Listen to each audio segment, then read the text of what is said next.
We have been talking about the big decision that New York City is going to have. What do you think Cuomo does? I was totally wrong. I did think he would run for mayor. I looked like a genius up till about a month ago. We can put this one in the forget file, Clay. Okay, you've made some great calls. This one didn't quite work out as we thought, but it's okay.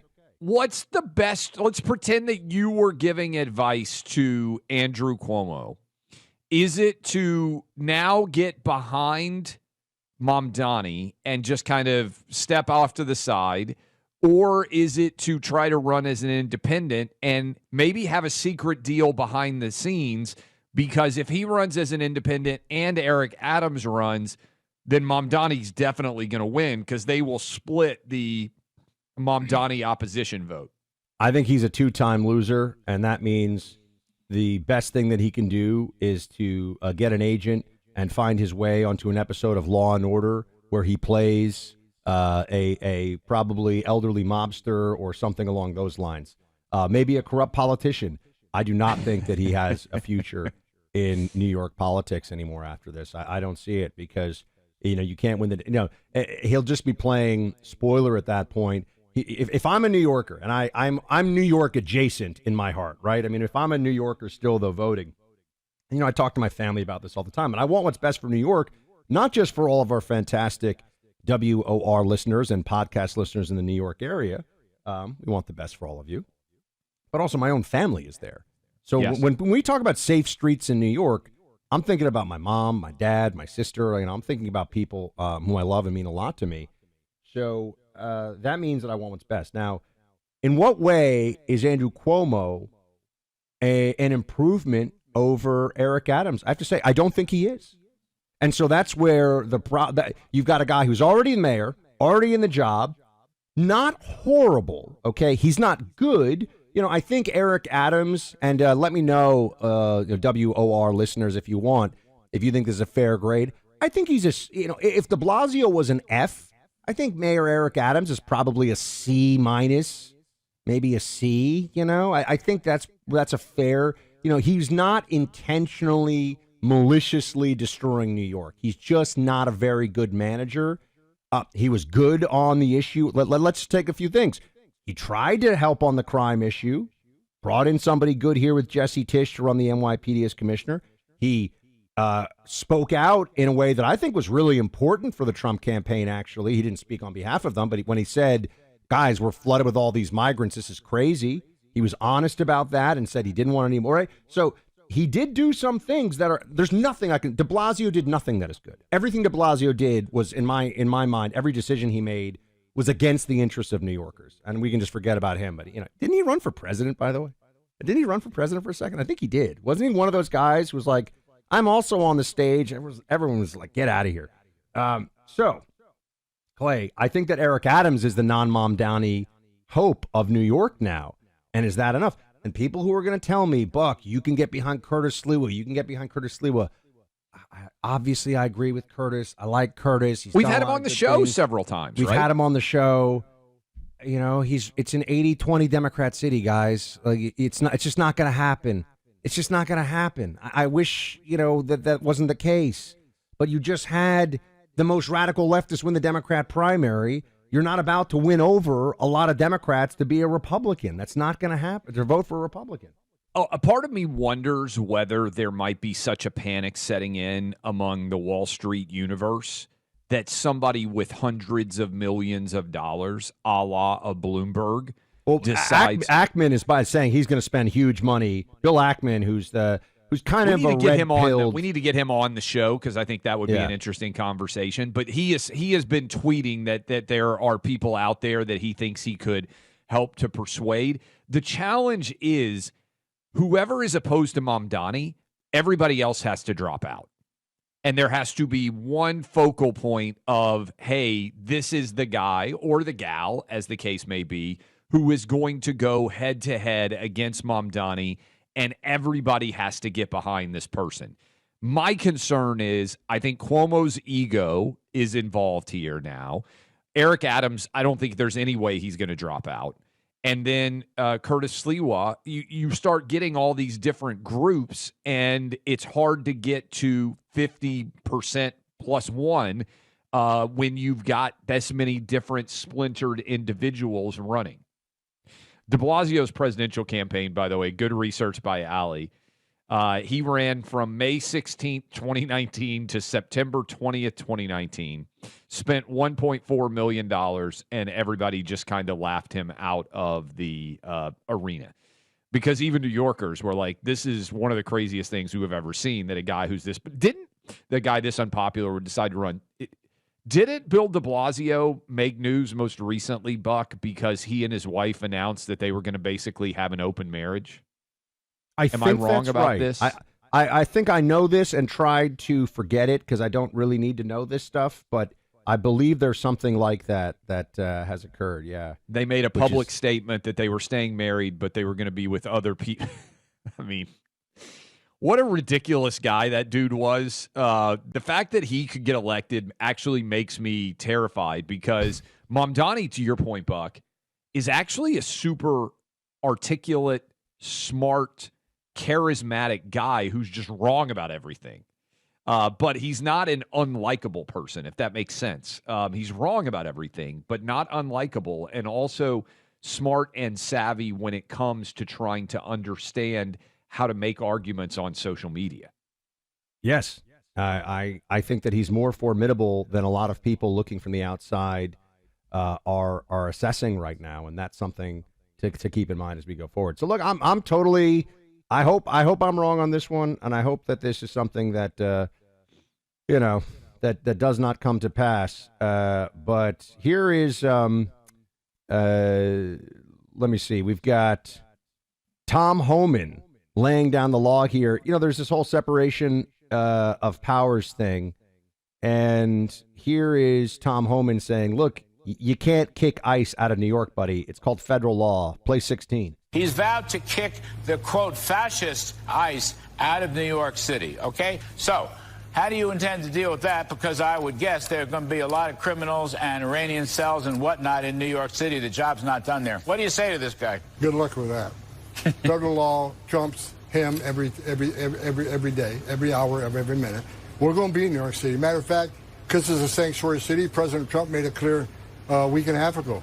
We're going to double down and triple down on sanctuary cities. If we can't arrest a bad guy in a county jail, one agent arresting one bad guy, they release him in the streets like New York does every day. We got to send a whole team to look for this guy. Yeah, that's going to be a showdown that I don't think is going to go well for Mamdani, by the way. I don't think that he wants to be on the other side of Tom Homan on the immigration issue because, first of all, legally, Homan's right. And second of all, if there's anything that looks like a showdown, this Mamdani guy is going to shrink away from that fight very quickly. I'm not sure anybody in the entire Trump team is working harder right now than Tom Homan is. I mean, if you look at that Stephen Miller, I mean, when we saw him, Stephen Miller looks like he looks like he lives on a cot on the White House floor right now. I mean, he's going through a lot. There are a lot of guys who are working unbelievable hours because they see this as the 18 months when Trump is able to be his most effective and efficient version of himself. But the amount of media that is out there that Tom Homan is doing on a day-to-day basis and the amount of success that he is having is frankly unparalleled. And I know we talk about this on this program and try to make sure that we reference it often. I'm not sure in our lives that there has ever been anything that government has fixed faster and more effectively than the border under Trump. When you consider historic failure under Biden, and it was as if a light switch just got flipped or got turned off, whichever direction you want to go, and overnight everything changed and it became flawless. And you know that's the case because it suddenly isn't talked about anywhere. But my goodness, this is the number one thing Trump said he would fix, and they don't want to give him any credit for it. But Tom Homan and the team, and Stephen Miller's a part of this too, they've just been unbelievable on this front. Also want to bring this to your attention, again, because I know, we talk about this, and it's like, oh, we're so New York focused, and Buck's from New York, and maybe that's why.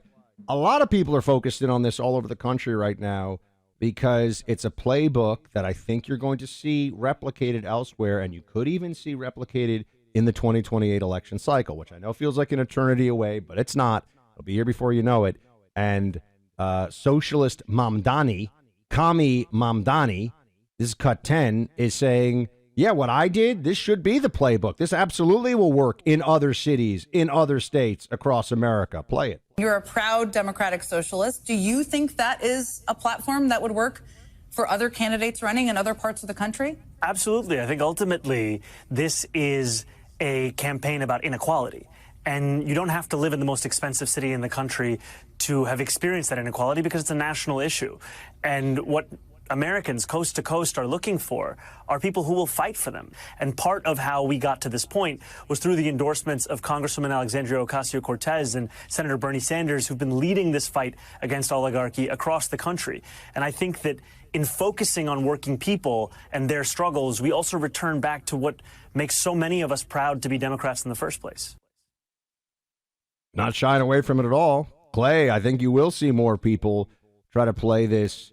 Remember, the whole thing about socialism is that all you have to do, you find as many people as possible who are unhappy with some aspect of their day-to-day life, and you tell them, it's not your fault. There's nothing that you can do to change this. Other people are the reason for this. I'm going to hurt those other people, usually financially, sometimes more than that, but I'm going to hurt those other people and take their stuff and give it to you and make your problems go away. It's very appealing. It works for a reason. And so we have not seen the end of this. You know, on the right, we yell socialism and act like it's some kind of argument ender. A lot of you, especially Gen X and Gen Z, they love their socialism. They don't know what it is, but it sounds good to them. The biggest flaw of capitalism is it provides the wealth and luxury to think you don't need capitalism anymore. It's just the lesson out there is you have to have the freedom and the time and the wealth in order to make these arguments. And I look at those Mamdani celebration partners. Those aren't poor kids celebrating Mamdani winning. Yeah. That is not people struggling to put food in their mouths. I know who they are. I used to socialize in New York with a lot of people that would fall into the Mamdani category. But Clay, you know, I often mention Naval Ravikant. Did you see this? I just thought this was a perfect one-liner on this whole situation. He wrote, "Socialism is the suicide pact of mediocrity." It is absolutely true. And that really gets to the psychology of it. There are people that have more than me, people that are doing more than me, people that are happier and enjoying more than me. I want a system of power that will pull them down and promises to pull me up. And even if it doesn't pull me up, as long as it pulls them down, I'll be happy. This is why I thought sports was such an important battleground, because sports is the ultimate meritocracy.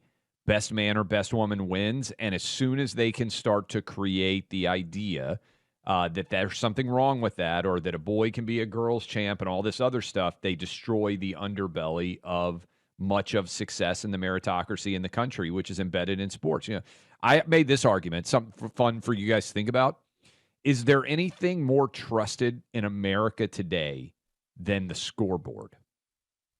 Think about that for a minute.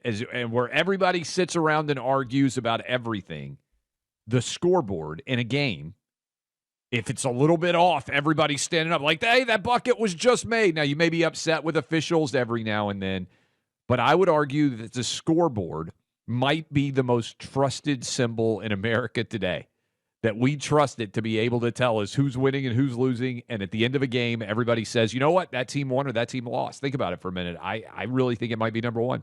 Look, I want to tell you about James Carey. He joined the United States Marine Corps after being inspired by his grandfather, who also served our nation. James loved being a Marine, but his life would change forever during a training exercise when he lost consciousness and nearly drowned. The incident resulted in a brain injury that left James blind and unable to use his body, susceptible to memory loss, and it even brought on dementia. Tunnel to Towers Foundation built James a specially adapted smart home to enable him to live more independently. Thanks to the generosity of friends like you, the lives of America's heroes and their families are being improved. James Carey and so many other service members and first responders have paid a high price to keep our country and our communities safe. Through Tunnel to Towers, friends like you have said thank you, not only through words, but through actions. America's heroes need your help now more than ever. Help heroes like James and their families. Donate $11 a month to Tunnel to Towers at T2T.org. That's T, the number 2, T.org.